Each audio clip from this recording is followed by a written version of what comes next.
What's going on, Bulls Nation, and welcome into the CHGO Bulls Podcast, presented by PointsBet.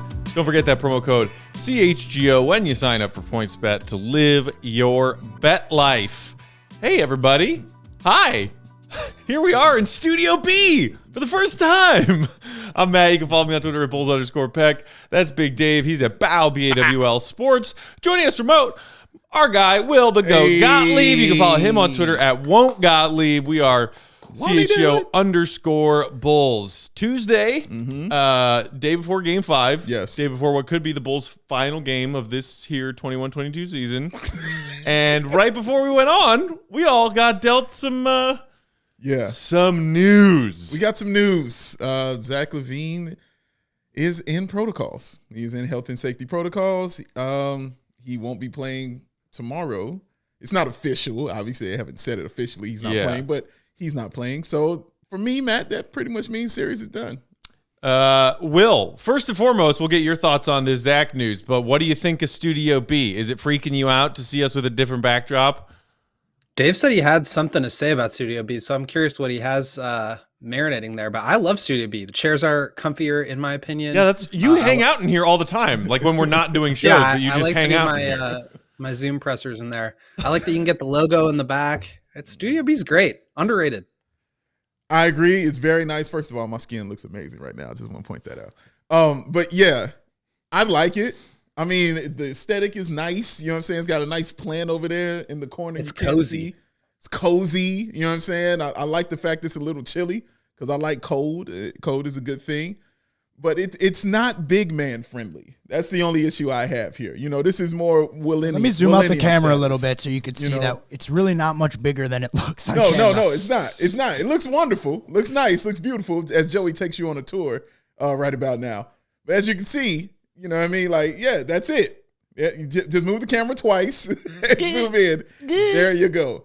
But, you know, I'm a big guy. You know, Matt's a tall guy. You know, you need a little room right there for some things. And the seats are not, you know, fat man friendly either. You know what I mean? They are all built for Will. You know what I do like, though, is that now Joey's moving the camera angle down a little bit. Mm-hmm. But, you know, we still got like our ticker thing on the bottom that cuts off the shot where you don't have that awkwardness of like just like a zoomed in crotch view, you know, which is why a lot of us sit with our legs crossed. But given how close these chairs are, we couldn't do it. We couldn't do it because we'd be touching. Like we would just be playing footsie this whole time. There, see? Yeah, you can see it. I'm not a fan. You guys owe the Blackhawks crew an apology because we kept you guys in Studio A for the playoffs and we put 3 of them in here. That's true. There were 3 of them, 3 of the Blackhawks crew in here, which I can't fathom. I can't understand that either. Because I feel crowded with 2 of us in here. This is true. This is very true. I like it, though. I'm not saying I don't like this. I do like this. It is very nice.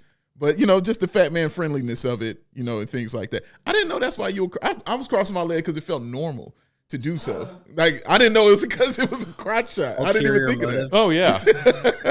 And it's, you know, like cross your leg for a few minutes here or there, but for a full hour? Yeah, it just remember how, like, for the first couple weeks we were doing that, every time I would get out of the chair, I would just be like, and like my leg would be asleep and I would be limping off the set. Literally, to be fair, that's what she do all the time, so I didn't recognize it. You need to do some group yoga.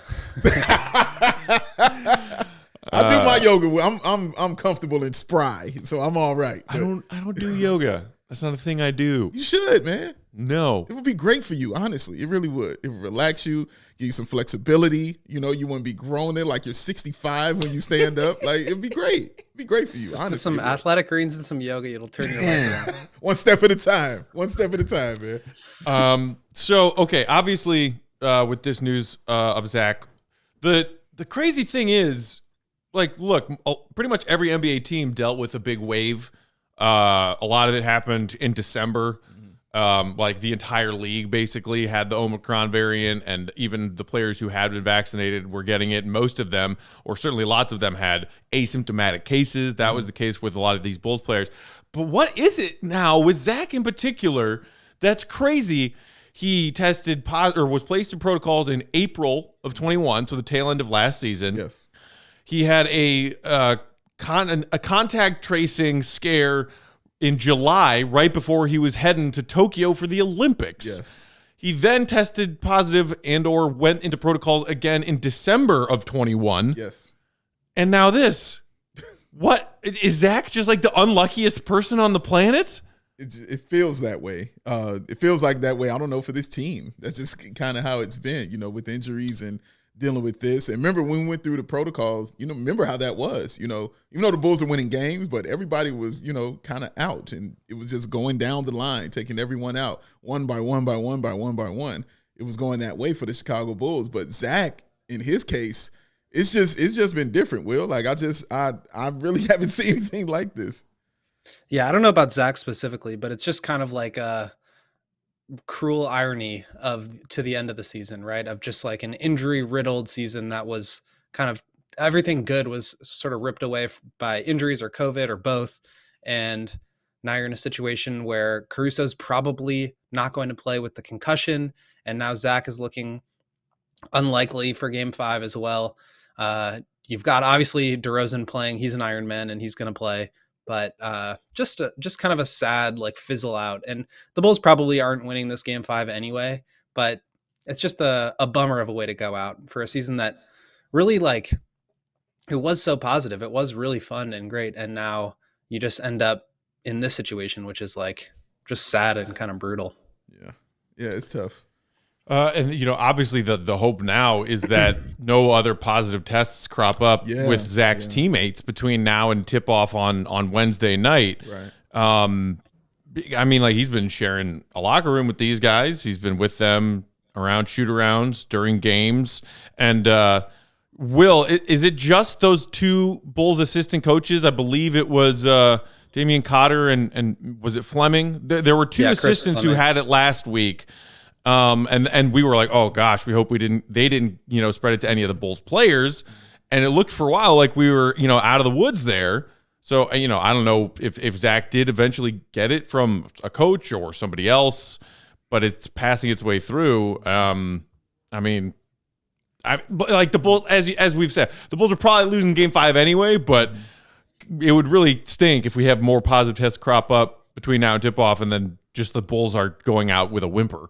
Yeah, and go ahead, Will. I'm sorry. Go ahead. I was going to say, that's kind of what it seems like. I mean, who knows whether anybody else is going to be exposed, probably. But the whole team, from what I understand, is vaccinated. So could just be these breakthrough cases. And obviously those are a little bit more rare if you do have it. So not as much of like a given if one guy has it, then the rest of the team will. Charlie said Matty Legend about to come off injury and about to drop buckets. Oh no, that leg is still contusioned. It's still Dave. contusioned. There's still contusioned. We don't know why. There's a very serious contusion on the leg. I think also with Zach, the reason, the extra bummer part about it is I've said this a lot with you. Like, this has been his best season of like basketball, not just playing. I'm just saying everything that went on for him this season. It's been his year, for basketball, going to the Olympics, getting the gold medal, finally getting that 4-game winning streak, getting a good team around him finally where he's not the best player on it and doesn't have to be or need to be. Yeah. Becoming an all-star, in his second season. We know he's going to go in that offseason and get that max contract. I know Bulls fans have thoughts about that, but it's going to happen. He's going to get that contract. So it's been, and getting engaged, like it's been that kind of good year for Zach making LaVine, the playoffs, going to the playoffs for the very first time. You know what I'm saying? On top of everything. Yeah. So it's been that kind of year for him, and actually having his best game. In the playoffs, coming off of stat wise, I'm saying number wise, having his best game. So doing all that, getting all your first, and not being able to complete it and finish, and even him at the podium. When he had on that fly suit, by the way, he looked amazing in that suit. He did. When he said, I'm not ready to go home. You know what I mean? I hope my teammates are. Right. Like, so even hearing all that stuff and just knowing that now it's just going to come to an abrupt end for him, man, just adds to how much it sucks. Yeah, and to your point, Dave, which I totally agree with. I feel like he just really settled into the player that he is supposed to be, as far as like being that supercharged number 2, as opposed to the one that really carries the offense. And we'll have lots of discussions this summer about whether he's worth the max or whether the Bulls should, whatever. Like, obviously the answer is yes, they should. And we can dig into the details later. But it's just kind of like a sad ending to a season that started off with such promise, but also I think that gave you a glimpse of where he can really thrive as a basketball player. And hopefully we see more of that in the next 4 or 5 years, depending on the contract situation. My proposal is that we have that conversation about Zach's contract once and only once when the season is over, and tell any and all those Bulls fans out there who still don't understand what's happening.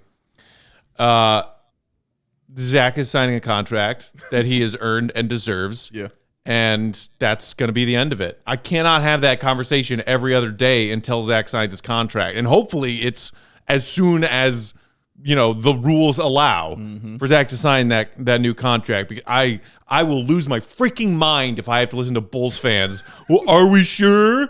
Do we really want it? Are we sure? I can't do that for the first month of summer. It will ruin my summer vibes. Oh, you're all about the summer vibes, man. Oh, he's all about it. I told you about the new pair of Birks, right? You did. My summer vibes are like right on the cusp of arriving, man. I'm so proud of you. I see Mark said I should rock some wrestling merch on the show during the off season. Trust me, I got something for you, Mark. Don't worry. I got plenty. I just ain't worn it here yet. Trust me, I got stuff for you. Don't even worry about it. But I like that. And as I keep saying, I say this to Will about that contract. They got to give it to him because he deserves it, for one, for sure. But two, the league is watching. You can't just go and tell him, wait, we're going to build a team first. And then when they do all that, they say, screw you and go away. We're not giving you any money. Players are going to see that. You know what I mean? They're not going to want to, probably come to an organization that would do that to a player that is so liked around the league. There's so many reasons why not signing him or not bringing him back would be silly. That's certainly one of them. Also, just what are you doing if not re-signing? You can't there isn't more money. You're capped out either way. So the only way to bring in talent is to use Zach's bird rights to go over the cap. If you just let him walk, you're losing that money. You're losing, obviously, an all-star caliber talent. You already have the 23 and 25 picks outgoing in the DeRozan and Vucevic trades. You can't afford to be bad. You need to compete here. It would just be ridiculous to not. Whether or not you think he is that caliber of player, there's probably only 5 or 6 guys in the league that are truly, truly deserving of a max or a super max contract. But Zach Lowe said something on his podcast the other week, which I really liked, which is that you can't go to the superstar aisle of the grocery store and just pick one out. You have your guy and you got to bring him back, and maybe you trade him down the line, or maybe, whatever happens, but it would just be completely ridiculous and foolish and, unexcusable to not max him out at this point. Everything they've done is leading towards this. Absolutely. A Huff saying Zach is good, but I'll be honest, he's not MVP caliber. That's not the point. Do you know how many players in the NBA get max level contracts? That was in reference to another comment that was on was the it? screen. Okay. I thought that was someone saying, well, are we sure we want to pay Zach, saying he's not MVP caliber? Mm-hmm. But guess what? It seems like that argument has been going around. Bulls fans who don't think that the Bulls should pay Zach that contract, thinking, well, he's a star, but he's not a superstar, so don't pay him the max. That's not how NBA contracts work. If you are a player of Zach LaVine's caliber, you get a max level contract. Yeah. Doy. Let's also remember that he's been making under 20 mil for the last 4 seasons, the last 2 of which he has been an all-star, making less than 20 million. Do you know how rare that is? Very. There's got to be 25 other teams that would jump at the chance to give Zach a max. Oh my God, all of them would. They couldn't wait to give that man some money. Seriously, even when he signed that contract, the $20 million, the Sacramento Kings were trying to match that contract and get him there. So yeah, no, Zach is sought after, and he has played out of that contract. We get that. He deserves all the money that is coming to him. All right, because you built this team because of Zach LaVine. Remember that as well. A lot of these players came here because of Zach LaVine. So you're not going to trade away or not pay that dude who people showed up for. Do you remember the recruiting he was doing when he was on USA Olympics? My God, and I talked about that a lot, just having somebody at the table was just vitally important. We weren't used to having someone at the table, Will. Like, just weren't used to having a guy there to represent the Chicago Bulls and say, hey, man. The room where it happens. The room where it happens. Hamilton. Ugh. But yeah, not having that, you know, was key, you know, for the Bulls, man. So having Zach LaVine be there, be that guy, just always talking, always. Like, even when I would just see him around Kevin Durant, I was excited. You know what I mean? I'm like, you could just have that conversation and talk to him. Being at the All-Star game, just being at that table and talking to people, you know, it's all important. And Zach LaVine was the main guy, main proponent of that. Funny you mentioned that because Red Tornado in the comments is saying, hey, let's go out and see if we can get KD. I mean, hey, guess who has the relationship with him now? You know what I mean? Like, hey. Guess which team won more games in the first round of the NBA playoffs this year? Hawk to him, Will. Bulls didn't get swept. Bulls didn't get swept. Also, it seems like KD has this very strong bond with Kyrie Irving. Mm-hmm. But does he really, if he wants to have a shot at winning more titles in the back end of his prime, want to tie those hopes to Kyrie and Ben Simmons, who look like two of the most disinterested and untrustworthy NBA stars to team up with right now? Very true. Very true. Like, dude, if I'm KD, he left the Warriors, the Golden State Warriors with Steph and Clay and Dre. He left that team to go to Brooklyn and get swept in the first round with two clown teammates. Yeah, I don't think that's going to stand up for him, man. He wants to win. I think that's the best point. On the back end of his prime is where he's at. You know what I'm saying? So, yeah, that series was like a changing of the guard, like when I saw it. You know, just Jason Tatum saying, no, it's my time now. You know, it's on me. Sorry, I love you guys, but it's my time now to do this. For those in the comments wondering, KD is still under contract through 2025. Yes, he just signed a nice 4-year extension. Don't get your hopes up. Yeah, but anything can happen. It's the NBA now. Anything can go down. Correct. People have asked for trades with 4 years left on their deal before. This is true. Go ahead, Will. I was just going to say the Celtics are really good. Like, they have basically, you know, I think their net rating since January 1st was like 15 point something. And that's the greatest net rating, like, over a course of a season of all time, better than the 72-10 Bulls. So that team is like really, really good. But I think, and this is maybe like totally off the rails, but KD, like, the reason he left the Warriors because he wanted to win, but he wanted to win his way, which is like, let me cook. And the Warriors wanted to play in the Warrior system and move the ball and let Steph run around and play through Draymond. And Kevin fit into that because he's Kevin Durant, but he was never really like the guy that made that thing run. And I think he and Kyrie just like want to go ball and show that they're better than everybody. And they are, but that doesn't always get you past, you know, some of the best teams in the league at this point. They're not, though. That part. They're not, though. But that part, they're amazing. But that Celtics defense, my friend of mine, D. Jackson, said this during the season, during the second part of the season. He's like, that is the Bulls defense that they're doing right now. And he's right. Like, when you shut down Kevin Durant, who is talked about as the best player in the world, and you shut him down, my God. All right. Like, I got to look at it a little bit differently now, man. That team is serious. Round 2 against the Bucks. That's going to be the that's going to be the finals. That's the Eastern Conference Finals. One thing is also that should show you, like, the Bulls might not be that far off. This Celtics team was completely written off for the first half of the season. They made a massive turnaround, like, with the same roster, basically. Yeah. But you know what the Celtics have that the Bulls are lacking? Jason Tatum. An abundance of two-way players. Marcus Smart, DPOY, can also get buckets. It's true. Jason Tatum, like, all-NBA first-team bucket getter, also plays incredible defense. Jaylen Brown can get you buckets, can play defense. Al Horford can get you buckets, can play defense. That's the difference. Yeah, they got a lot of those guys who can shoot threes and play defense on that team. Which, man, that's tough. By the way, do y'all recall when we did our playoff preview episode and we gave our predictions for the Bulls-Bucks series, but also the finals? Yes. Who's the one who went on the road less traveled and said, I think it's Warriors Celtics, not Bucks Suns? Joey. Because it's this guy. Oh, it was Matt. I'll say this. I totally agree. I pivoted very quickly, and I bet on the Celtics to win the finals like months ago. So I'm riding with them at this point. Shout out to Monty in the super chats real quick saying, please talk to Bulls fans. Just saw someone suggest trading Zach for Ben Simmons. Oh, great. Okay, so that's clearly that's smart. That's clearly a Sixers fan disguised as a Bulls fan trying to dupe you. We see you through your mustache, sir. I have a question really quick. What do you anticipate for this Celtics Bucks series that is 95%, 99% going to happen? Because that's a great defense, but Giannis is kind of a game plan record. No one has anyone that, and the Celtics, that's kind of their one. They don't have a ton of size in the front court. Like Robert Williams isn't huge. I don't know. Just wondering. I think it's going to be interesting because somebody said this to me yesterday, like Giannis is completely unguardable. And I said, that's true. But you said the same thing about Kevin Durant. And I watched Kevin Durant be guarded. You know what I'm saying? Like, I saw it. I saw it happen. So to think they won't have a game plan for Giannis, I don't know. I think Boston will be ready for something for Giannis, man. And maybe they do the Jordan rules on him or something like that. I don't know. But I think they'll be ready and prepared for Giannis, Will. I think they'll be ready to go.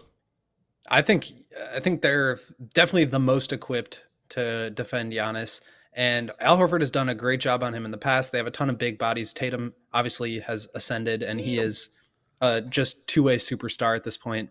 But basically the way they defend, they've got two like all-star stoppers in Marcus Smart and Derek White.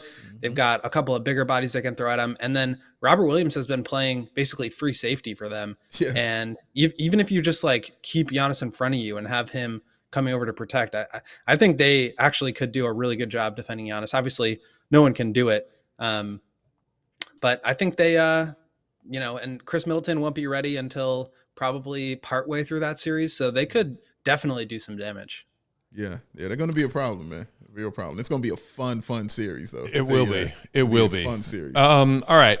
We actually have to talk about this Bulls-Bucks series that isn't over yet, and we will do that coming up next. But first, a quick break to let y'all know that the best way you can support CHGO is to download that PointsBet app and use promo code CHGO when you sign up. If you do that right now, you're going to get those 2 risk-free bets up to $2,000.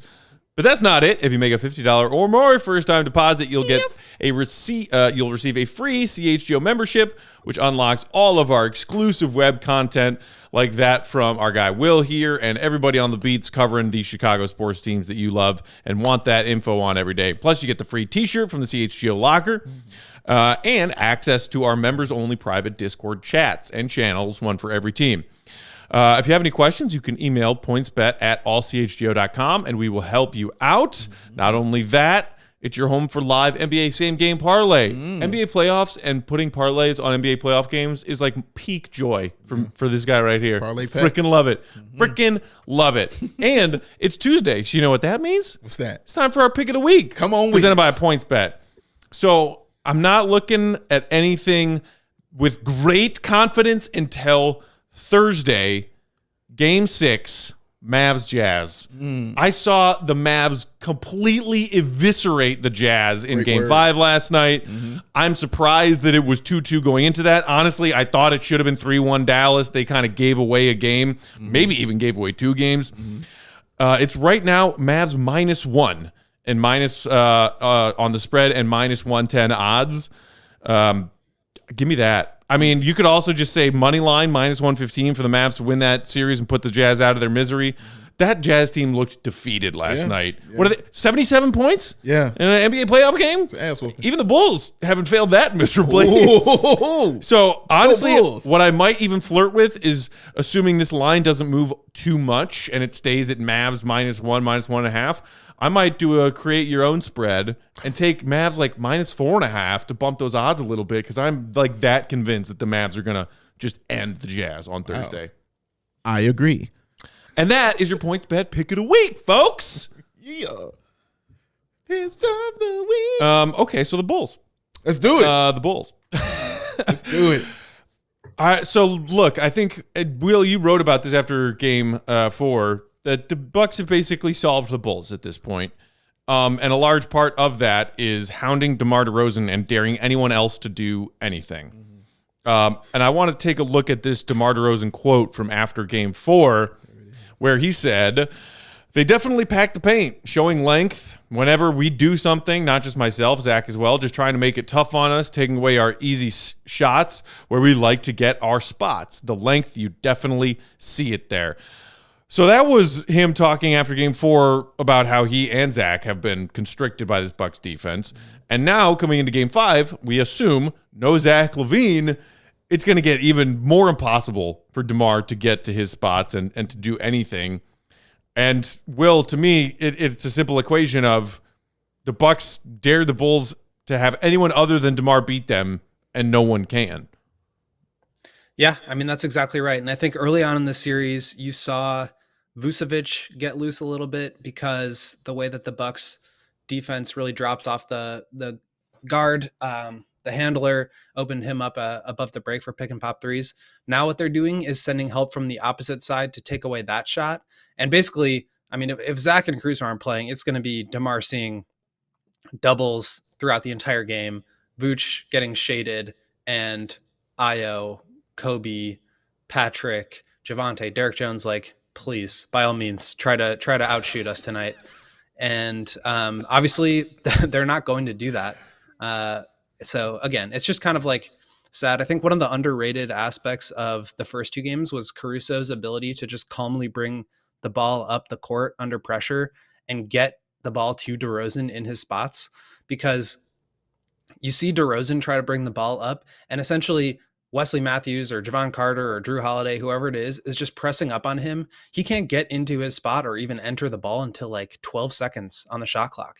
And you just can't do anything in those situations. So the ability for Caruso to just quickly get the ball to DeRozan where he likes to have it really, I think, made it more difficult on the Bucks to contain him. Basically now they're preventing him from even getting to his spots, whereas before they were settling to let him get there and then trying to alter his shots once he did. So it's going to be tough sailing out there for DeMar. And I definitely, there's an opportunity for somebody else to step up. But I think one of the more disappointing aspects of the series is that really just no one else has. Yeah. Dead on that part right there. Like, nobody has helped them at all. Like you said, they're just daring somebody else to beat them and things like that. I wanted to ask you also, since we're talking about DeMar, obviously that talk has now surfaced also with Bulls fans calling, what's DeMar doing? Calling him DeFrozen, getting back to those kind of things. What has been your take on DeMar DeRozan in these playoffs here against the Bucks? It's just a really brutal matchup for me. I mean, you look at some of the other teams around the league, whether it's, the Heat or the 76ers. Like, I think DeMar really could have done a better job just scoring in those games. The one game where he really got loose, obviously, was the second game where he scored 40. And that was a situation where, the Bucks were really, like I said, dropping off of him and letting him get to his spots. And now, just because of the incredible depth that they have as perimeter defenders, they've taken that away from him. And without Zach, it's going to be all on him, and the defense is going to be completely loaded up. So it's a tough situation to be in. Obviously, like, he is not Giannis, he's not LeBron, he's not any of these like top 5 players in the world who can just like barrel to the rim and get free throws. Like, he relies a lot on operating from his spots, and if he can't get there, obviously he's going to struggle. So I think it's pretty unfair, but also, like, you just have to like look at your expectations reasonably and like understand that DeMar was never truly going to be that guy. I think everything that you got from him this year was incredible, but it was also more than you ever could have asked for.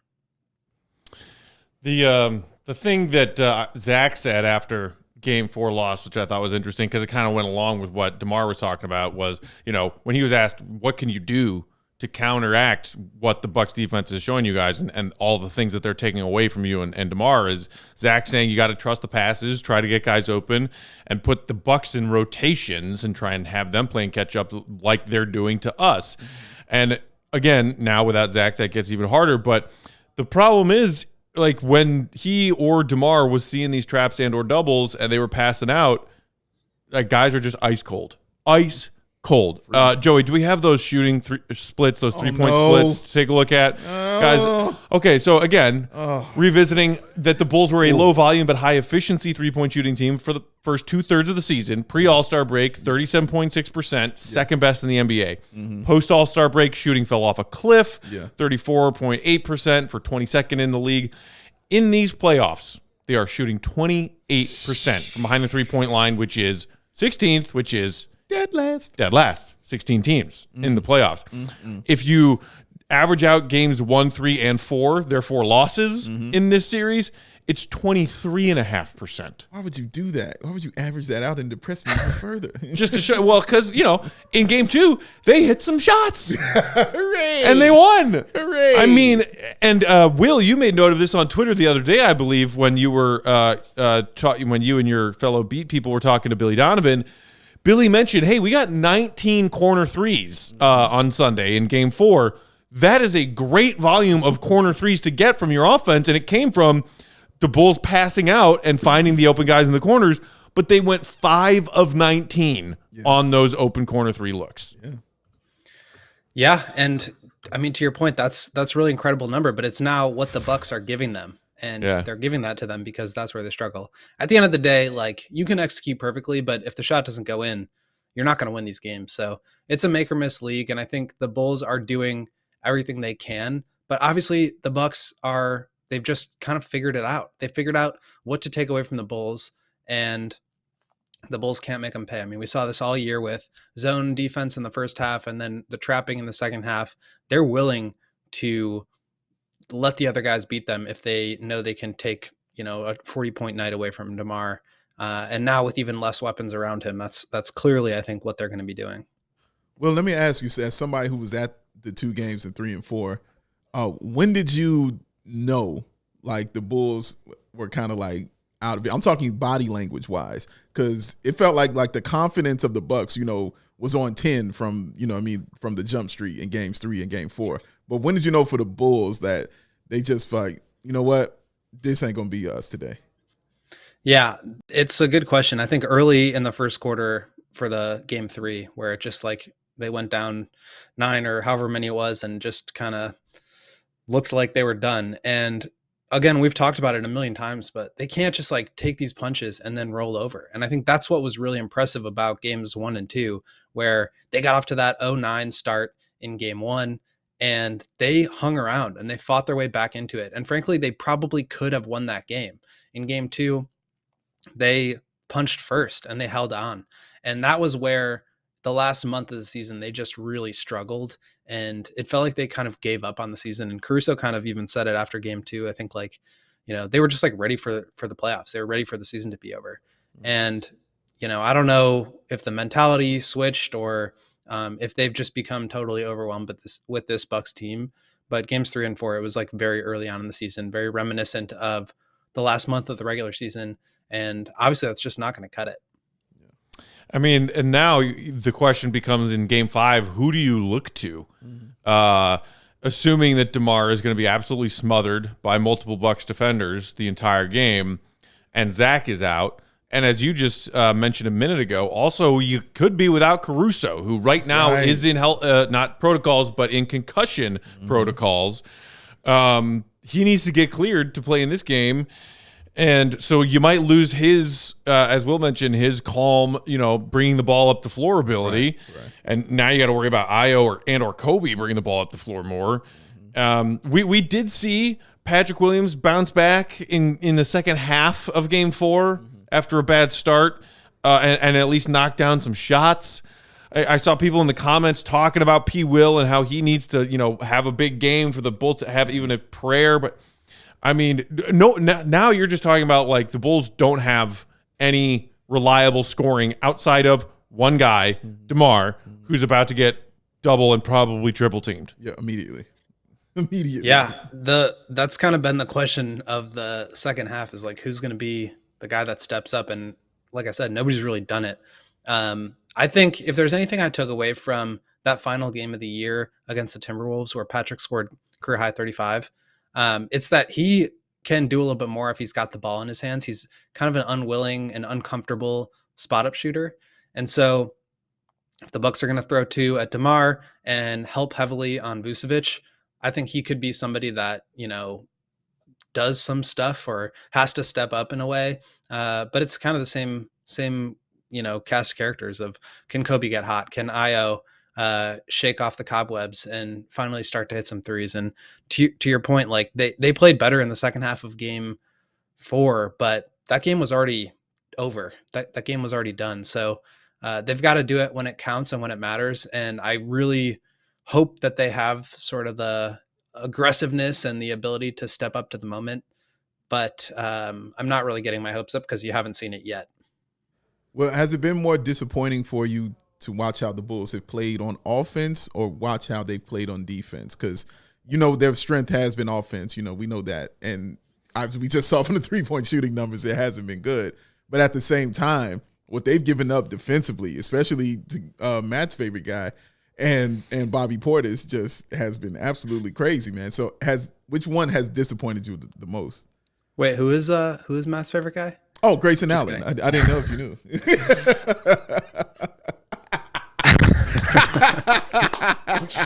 This is why you should be watching our show on YouTube, by the way. Yes, correct. If you know, I would say. Oh, people listening on the pod heard me put up that middle finger. I would say definitely the offense for me. I think for the most part, the defense has been pretty good. I think they're obviously loading up on the paint and forcing the Bucks shooters to make shots. And in the first 2 games, they didn't. In the second 2, they did.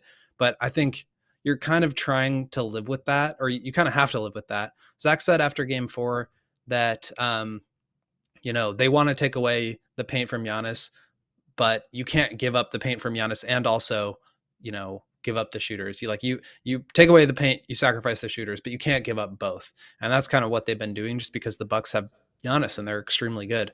But I mean, they scored like 85 points a game in 3 of the 4 games so far. Nobody can get anything going outside of DeMar. Vucevic has had his moments. Caruso had a couple of good shooting nights where he hit 3 threes, but one of those games was, I think, game 3, where it was over pretty quick. Zach has been pretty disappointing for me in terms of just scoring output. I think he only averaged like under 20 a game during these playoffs. So the offense has definitely, been a problem for me. And if you look at like sort of the strategy of what both of these teams are doing, it's very similar. It's wall off the paint, try to get the ball out of the best player's hands. In the Bucks case, that's Giannis. And in the Bulls case, that's DeMar. And basically force the shooters to beat you. And the Bucks shooters have beaten the Bulls shooters. And that's kind of it. So everybody else, I think, in terms of like the disappointment on the offensive end, I think it's just everybody else. Like you got to make shots. You just have to make shots. Speaking of those Bucks role guys stepping up and hitting their shots, that's what we wanted to talk about next. But one last thought on the Bulls offense, Will. I mean, if you're Billy Donovan, is there anything that you can think of to try, even stuff that's, outside the box? You're desperate. Your backs are against the wall. Mm-hmm. One more loss and your season is over. Mm-hmm. If any time is the time to bust out something crazy, it's now. Matty Legend. Is there anything left for Billy to try, in your opinion, as far as the Bulls manufacturing good looks, good possessions, and points? I think they've kind of been caught in a situation where they're really trying to defensive rebound. And if you have to send 5 bodies back to get the defensive boards, then you're not getting anything in transition.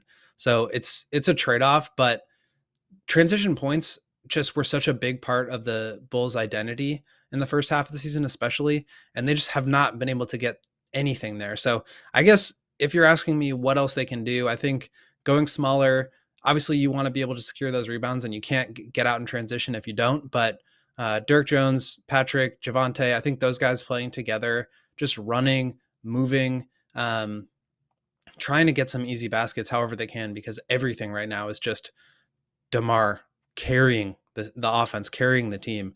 And it's overwhelming, and you can't really do that against a defense like this Bucks.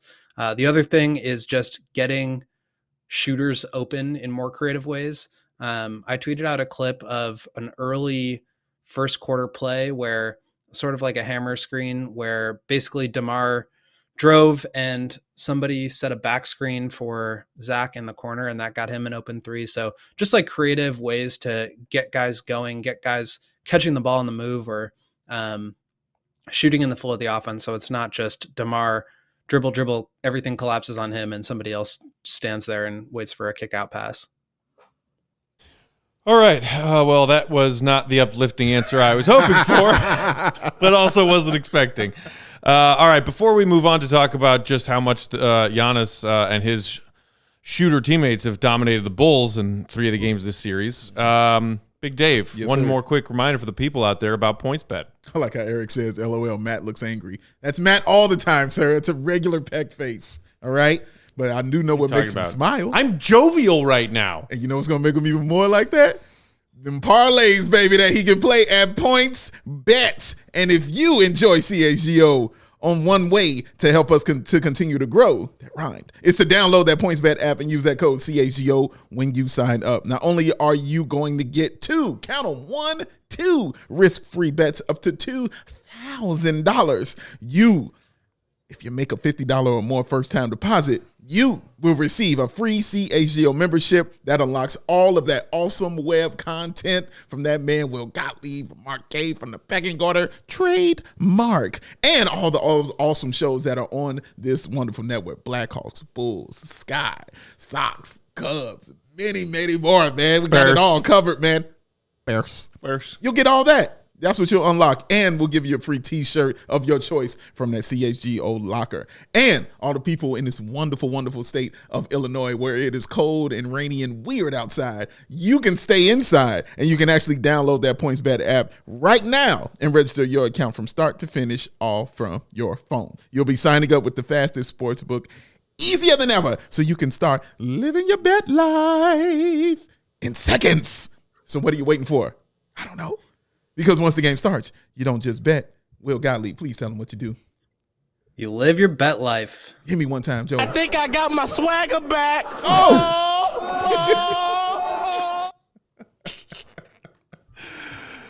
Fantastic. Feels nice having Joey this close because I feel like he hears me even faster. It's interesting for me because there's a lot. There's more like acoustics in here. Yeah. And when you guys get heated up, it just sounds weird with the headphones on. I'm right here. I'm getting Pax Rage full force, right? There's definitely less space for the sound to go. Correct. Well, here's the good thing. Now that the season is over, so, we got one more game, but I'm saying when we do these shows, we'll be more here in Studio B when the season's over. The rage won't be as hot. We got relaxed. Yeah. Relaxed to me, but it won't be as hot. Well, no, he's going to be summer vibes, though. Birkenstocks. Yeah, Birkenstocks, summer vibes, man. Yes, but there will be Bulls fans pissing me off with their horrible takes about what should be done in the offseason. True, but it won't be along with terrible play from the team. That's true. And that takes you here. And and Joey's right. I'm showing up in Birks, maybe a bathing suit some days. Gonna have a nice, ice cold Kentucky Mule in one hand. Look, he's ready. Summer tank tops, summer vibes around the corner all day long, man. You got to seize that when you live in Chicago, man. And you do. You definitely seize it, sir. Oh, it will be seized. Carpe diem. That's what he does, man. All right, so it has been, I would say, commendable for what the Bulls have shown on the defensive end in 2 of these games against the Bucks. Their strategy of basically walling off Giannis, not letting him get up ahead of steam on every possession, sometimes throwing an additional or 2 additional guys at him. It has worked at times and it has not worked at times. To me, it's like sometimes Giannis just uses his strength to bully through 1, 2, or 3 Bulls defenders and get to the rim and either draw himself a foul or dunk or both. Or when the Bulls do successfully wall him off and prevent him from getting into the interior, he has just been spraying passes out to shooters, and it's working for him. Let's see here.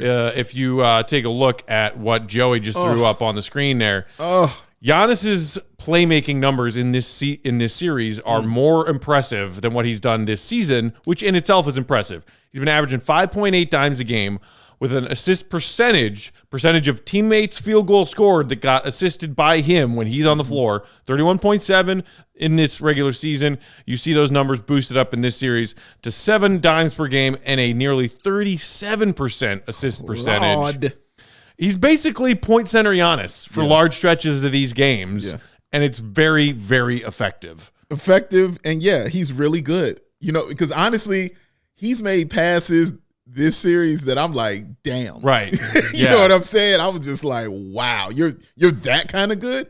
And I thought back to Joakim Noah, because Joakim Noah was like the first ever point center, like ever. And so watching him do that, what Joakim Noah would do, and the bounce passes he would make, and the backdoor cuts and, the things like that. I was like, that's good. You know what I'm saying? It was amazing. I was like, that's nice. That's smooth. The timing of it. But the stuff he's doing here, he's like incorporating the athleticism in it. And that is scary, for a dude that big. That is really terrifying, Will, when I watch him out there, knowing that dude is not only that big, but that athletic, and then that smart, having that kind of basketball IQ to find those open shooters, and thinking 2 or 3 steps ahead. That's very scary. Yeah, the processing speed is probably the most underrated thing that he gets better at every single year, where if he's trying to post you up and the Bulls have sent 2 at him in the post every single time, rather than like kicking it out to the nearest shooter, like he'll see the Bulls rotation starting to come to that guy sooner, and he'll just whip it to the second guy, and then they're wide open for a shot. Like he sees everything happen, a play ahead now. And that is really special. Like you said, Dave, when you're already this good in terms of athleticism, in terms of scoring. He had that one no look pass to a corner shooter in game 4 where he like just got to the rim and sprayed it out. And I think the way that the Bulls are trying to contain him and leave shooters open is leading to that super high assist percentage, where in the regular season, he probably, doesn't get as much attention. So credit to him. I mean, he's not only gotten better every single year and improved every single aspect of his game, but he's taken advantage of the situation right now, and he's figured out what the Bulls are trying to do, and the Bulls just don't have a counter. Don't, man. And look at the guys who he's passing to. Obviously, are those 3-point shooters in Bobby Portis and Grayson Allen. And Portis shooting, 38% from 3? And Grayson Allen shooting 61% from the 3-point line is absolutely dumb. Somebody and kill ridiculous. that guy. You want to hear something that will make your blood curdle? Sure. More than Matt just asking for murder? Yeah, sure. Go ahead. I believe I counted this up a few days ago and forgot to tweet it, so I could be, off by, a couple here or there. But I believe Grayson Allen's total point output in the series is 52, and the Bulls' total bench output this series is 67. So he's 15 points behind the Bulls' entire bench scoring in 4 games. And over the last, and he scored, I think, 49 of those points in the last 2 games. So he's killing the Bulls. Will, I don't know if you saw it, but on Twitter, last show we did, we had Bucks After Dark kept getting in on our show. He's always on Twitter talking crazy. You know what I'm saying? Definitely coming at Bulls fans. When his team is killing the Bulls. And he hit me up and, he put in the quote. He's like, hey, these guys shouted me out. And I was like, yeah, thanks for coming on the show. And he was like, yeah, you're much more likable than that other guy with the mustache. And I was like, no. I was like, no, he's very likable. He just gives back the energy that he puts out. Or he gives back the energy that he receives. You give him that energy, that's what you're going to get back. And he said, no, screw that guy. He wished harm on Grayson. Screw him. And I was like, well, I couldn't defend that. And a good day to you, sir.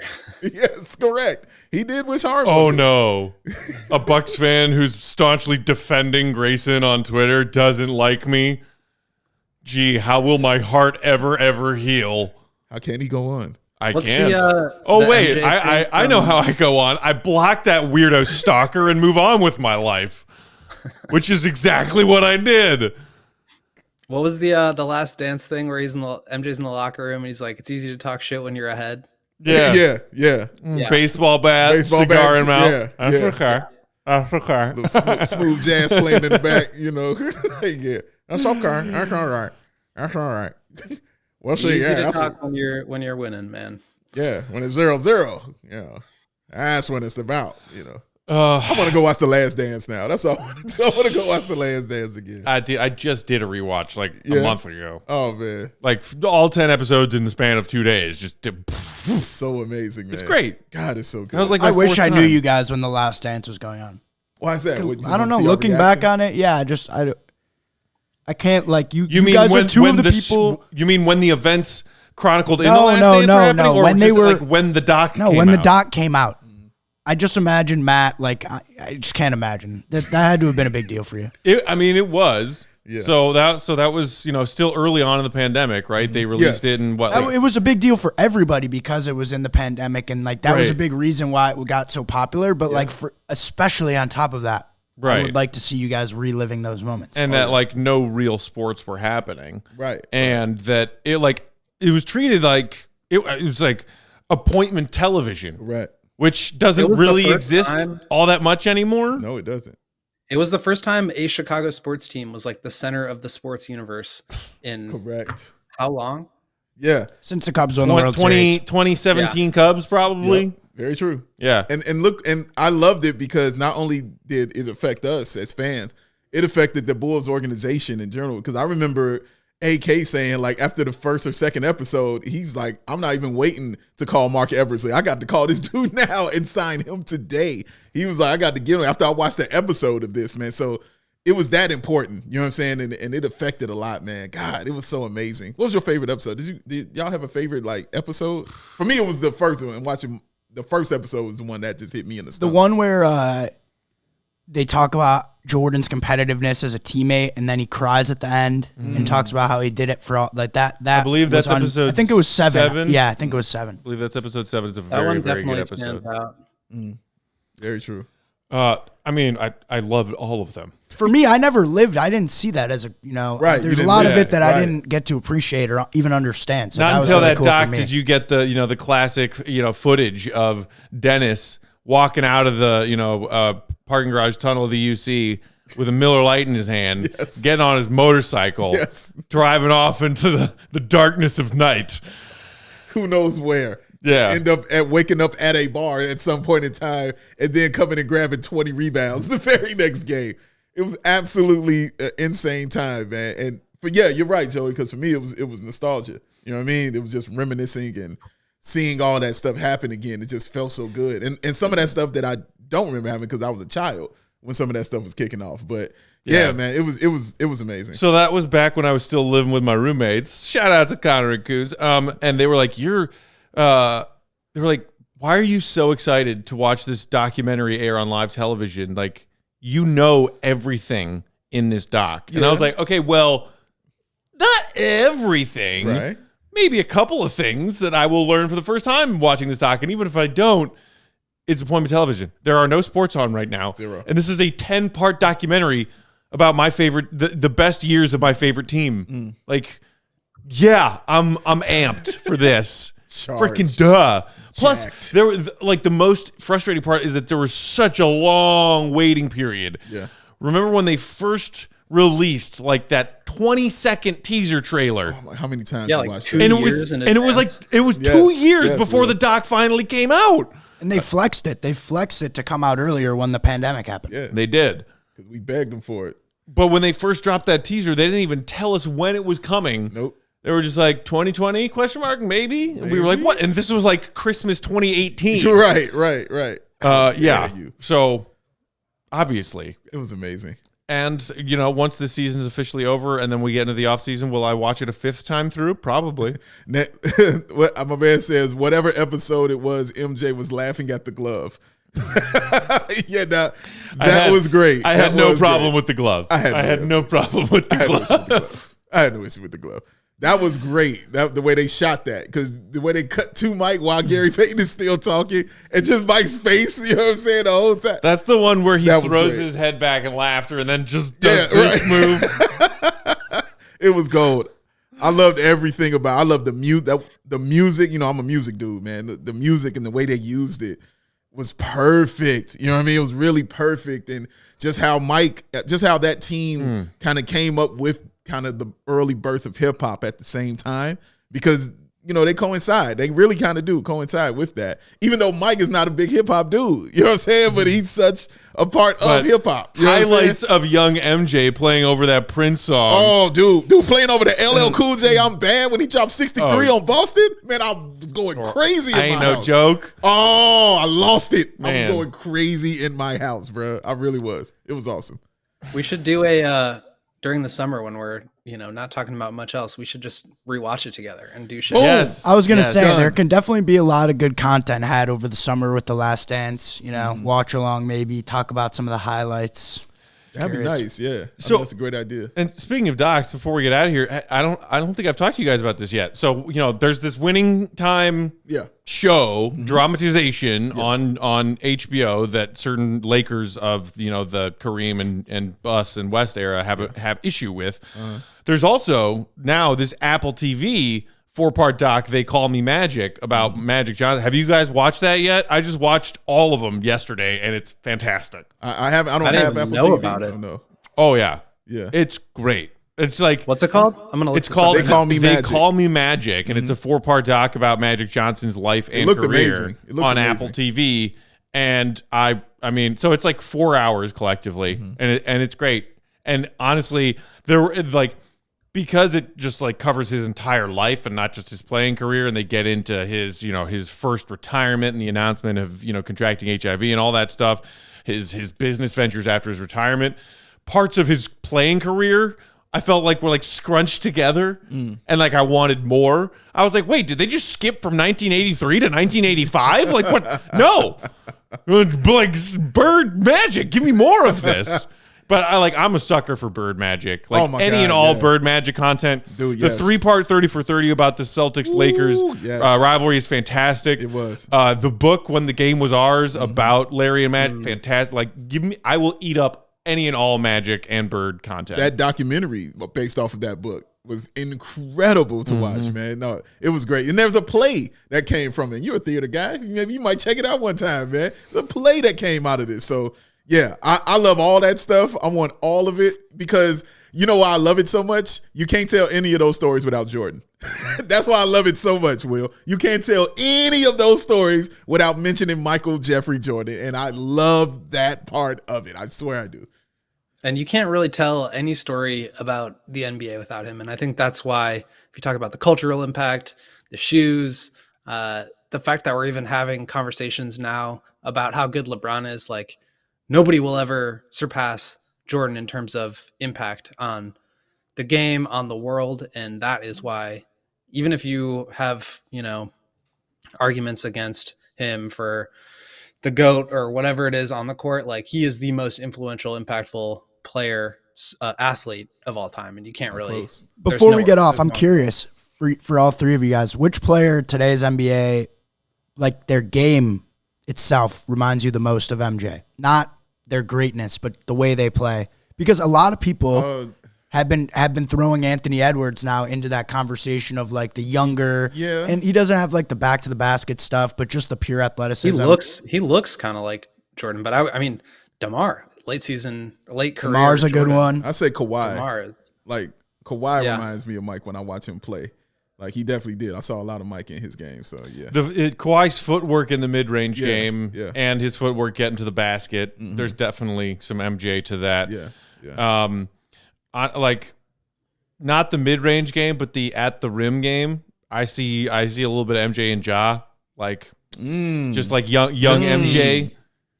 the most athletic marvel that you've ever seen in your life. Yeah, yeah, he's incredible, truly. man. That's a great point. Putting the athleticism in there, and that's what's great about Mike. Like there are two levels to his greatness. Yeah.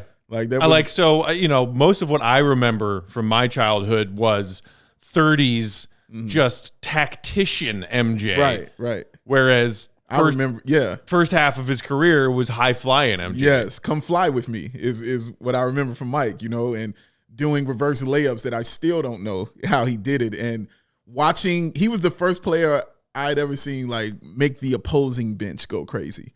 I'd never seen that before. Like there's a story where Cliff Livingston, when he played with the Hawks, and then Jordan did some insane move or dunk, and Livingston, and you can watch footage of it. They're going crazy on the bench, dog. And everything Mike's doing, they're jumping out of their seat. They're, high-fiving each other. And they're getting their hands whooped. But they're loving this. Their coach, I think, this is the czar, Mike Fratello, fined all of them. The next day, he fined everybody on that team for that point, man. But, dude, that's the brilliance of watching greatness. It makes you forget what team you're on. You're just marveling at greatness.